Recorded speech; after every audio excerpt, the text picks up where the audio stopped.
Assalamualaikum warahmatullahi wabarakatuh. Alhamdulillahirabbil alamin. Allahumma sholli ala sayyidina Muhammad wa ala ali sayyidina Muhammad. Yang saya hormati dosen pengampu MK Al-Jabar, yaitu Ibu Herani Trilestiana MSc, dan yang saya cintai teman-teman seperjuangan. Semoga kita selalu dalam lindungan Allah Subhanahu wa taala. Amin. Nah, di video kali ini perkenalkan kami dari kelompok 7 ingin membahas manajemen kurikulum. Perkenalkan, saya Rizky Mujib Nasihin sebagai moderator dan pemateri pertama. Kemudian ada teman saya Sylvia Yusuf Fadilah sebagai pemateri kedua, dan ada Hana Zahra Farahdina sebagai pemateri ketiga. Nah, oke, langsung saja ke slide kedua. Di sini ada pembukaan, yaitu kurikulum. Kurikulum merupakan suatu sistem program belajar yang dimaksudkan untuk mencapai tujuan institusional pada lembaga pendidikan, sehingga kurikulum memegang peranan penting dalam mewujudkan sekolah yang bermutu atau berkualitas. Lanjut ke slide ketiga, pengertian kurikulum menurut para ahli. Yang pertama di sini ada Rusman. Pada tahun 2011 beliau berpendapat bahwa kurikulum merupakan segala upaya sekolah untuk mempengaruhi siswa agar dapat belajar. Nah, baik dalam ruangan kelas maupun luar sekolah. Rusman juga memandang kurikulum sebagai semua kegiatan yang diberikan kepada siswa di bawah tanggung jawab sekolah. Lanjut, di sini ada Harlon B. Pada tahun 1965, beliau berpendapat bahwa kurikulum merupakan semua kegiatan yang diberikan kepada siswa di bawah tanggung jawab sekolah. Nah, lanjut lagi, kemudian ada Rama Yulis. Tahun 2005, beliau berpendapat kurikulum merupakan salah satu komponen yang sangat menentukan dalam suatu sistem pendidikan, karena itu kurikulum merupakan mencapai tujuan pendidikan sekaligus sebagai pedoman dalam pelaksanaan pengajaran pada semua jenis dan tingkat pendidikan. Nah, dari pendapat para ahli di atas, dari pendapat 3 ahli tersebut, dapat disimpulkan bahwa kurikulum merupakan seperangkat rencana dan pengaturan mengenai tujuan, isi, dan bahan pelajaran, serta digunakan sebagai pedoman penyelenggaraan kegiatan belajar agar untuk mencapai tujuan pendidikan secara efektif dan efisien. Nah, kemudian di slide keempat, di sini ada pengertian manajemen kurikulum. Manajemen kurikulum merupakan sistem pengelolaan atau penataan terhadap kurikulum secara kooperatif, komprehensif, sistemik, dan sistematik yang dijadikan acuan oleh lembaga pendidikan dalam rangka mewujudkan ketercapaian tujuan kurikulum atau tujuan pendidikan. Nah, selanjutnya akan dilanjutkan oleh saudari Yusuf Fadilah. Kepada saudari Yusuf Fadilah, saya persilahkan. Lalu selanjutnya yaitu komponen kurikulum. Di dalam komponen kurikulum terdapat 4 poin. Yang pertama, tujuan pendidikan. Kedua, isi kurikulum. 3, metode atau strategi pembelajaran. 4, evaluasi atau penilaian pembelajaran. Kemudian, proses manajemen kurikulum. Di dalam proses manajemen kurikulum ada 4 tahap. Yang pertama, tahap perencanaan. Yang kedua, tahap pengembangan kurikulum. Yang ketiga, tahap implementasi atau pelaksanaan. Lalu yang terakhir, tahap evaluasi. Di dalam tahap pertama proses manajemen kurikulum yaitu tahap perencanaan. Terdiri dari 3 poin. Pertama, pengertian perencanaan kurikulum. Perencanaan kurikulum merupakan suatu proses sosial yang kompleks yang menuntut berbagai jenis dan tingkat pembuatan keputusan. Lalu yang kedua ada perumusan tujuan kurikulum.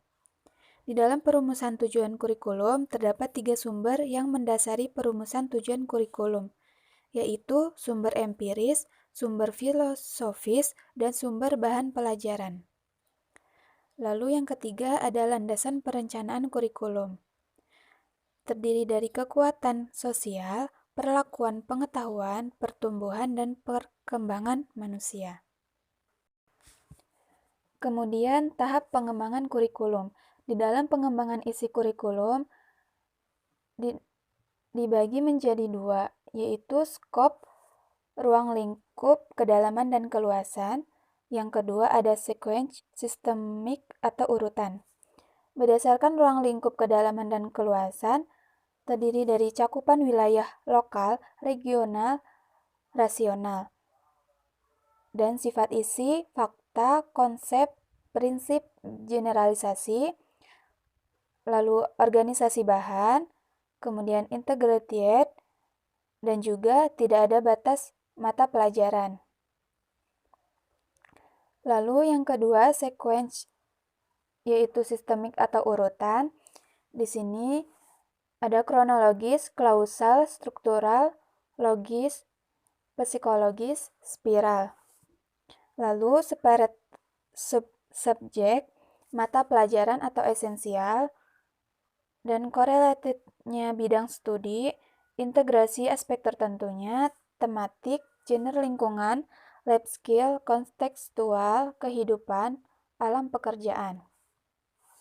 Baik, saya ucapkan terima kasih kepada saudari Silvi Yusuf Fadilah. Nah, kemudian akan dilanjut oleh saudari Hana Zahra Farahdina. Kepada saudari Hana, saya persilahkan. Baiklah, sekarang kita masuk ke materi tahap implementasi atau pelaksanaan. Mempunyai 3 bagian, yaitu sebagai berikut. Yang pertama ada The Concern Based Adaptation Model atau CBAM. Merupakan sebuah model yang dilakukan dengan mengidentifikasi tingkat kepedulian guru terhadap sebuah inovasi kurikulum. Yang kedua ada model Lightwood.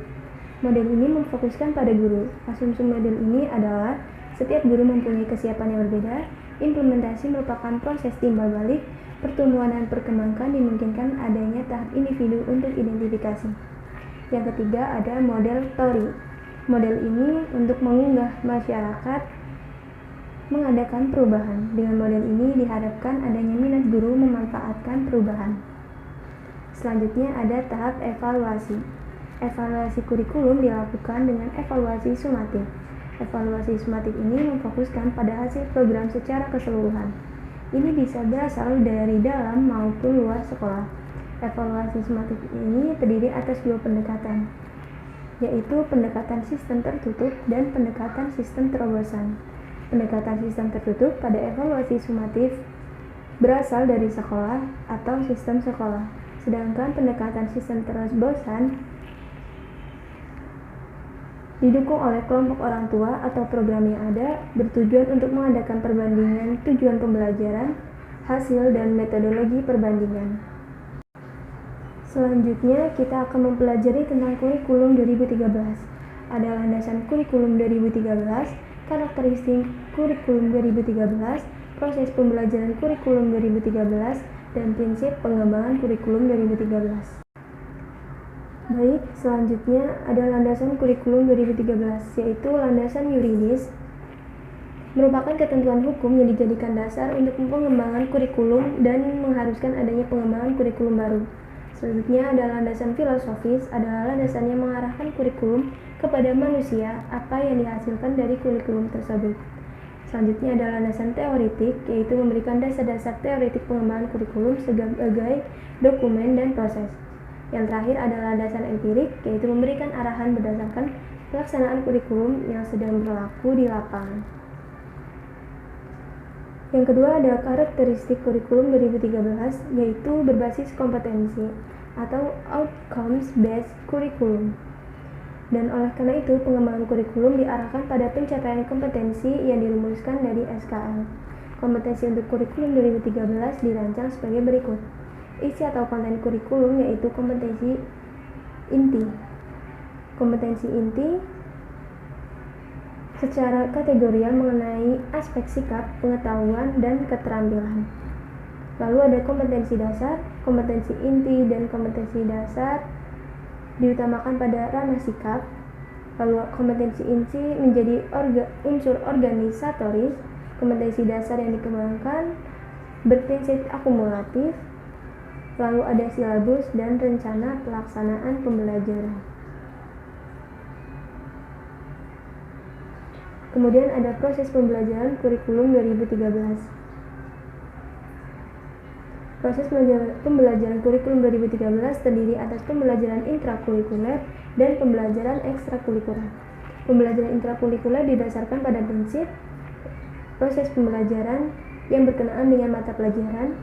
Proses pembelajaran di SD atau MI berdasarkan tema, sedangkan SMP, SMA, SMK berdasarkan rencana pelaksanaan pembelajaran. Kemudian pembelajaran siswa aktif, dasar karakteristik konten kompetensi, bersifat developmental. Lalu indirect, pembelajaran remedial, penilaian hasil belajar mencakup seluruh aspek kompetensi yang bersifat formatif. Kemudian ada pembelajaran ekstrakurikuler, yaitu pembelajaran kegiatan di luar kegiatan yang terjadwal secara rutin setiap minggu.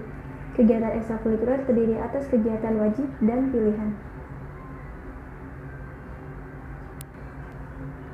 Selanjutnya ada prinsip pengembangan kurikulum 2013. Yang pertama, kurikulum bukan hanya merupakan sekumpulan daftar mata pelajaran.